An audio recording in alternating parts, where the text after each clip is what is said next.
Trust Odisha तरफ विश्व हाथ धुआ दिवस पालित। तिहिडी ब्लॉक पीरहाटर सामाजिक संगठन त्रिवेणी ट्रस्ट ओडिशा तरफ विश्व हाथ धुआ दिवस पालित होउछि। सारा विश्व में कोरोना महामारी आतंक खेलाई लोकों जीवन जीविका प्रति विपद सृष्टि करने सह बहु जनजीवन नष्ट कर साराणी। आज जाए यही महामारी निराकरण पर कौन 100% फलप्रद प्रतिषेधक टीका तैयारी हो पारि नाही।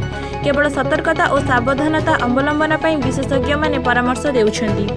सठिक प्रणाली रे हाथ धोइबा और मास्क पिंधिबा पई सरकारक तरफ जनसाधारण को निवेदन करा जाउछि। मात्र ग्रामांचलर लोक माने हाथ धोइबार सठिक प्रणाली जानि पारु नाहंती। त्रिवेणी ट्रस्ट पक्षर पीरहाटर पाटणासाही ग्राम में विश्व हाथ धुआ दिवस एक सचेतनता कार्यक्रम माध्यम लोक मानकु हाथ धोइबार सठिक प्रणाली एवं एहा द्वारा आमे किपरि कोरोना महामारी रक्षा पाई परिबा से विषय सचेतनता करा जायथिला। त्रिवेणी ट्रस्ट पक्षर अध्यक्षा रंजुलता गाहाणा संयोजिका प्रीतिरेखा पात्र उक्त कार्यक्रम में जोग देइथिले। निरंजन बारिंग रिपोर्ट, युवशक्ति न्यूज ओडिशा।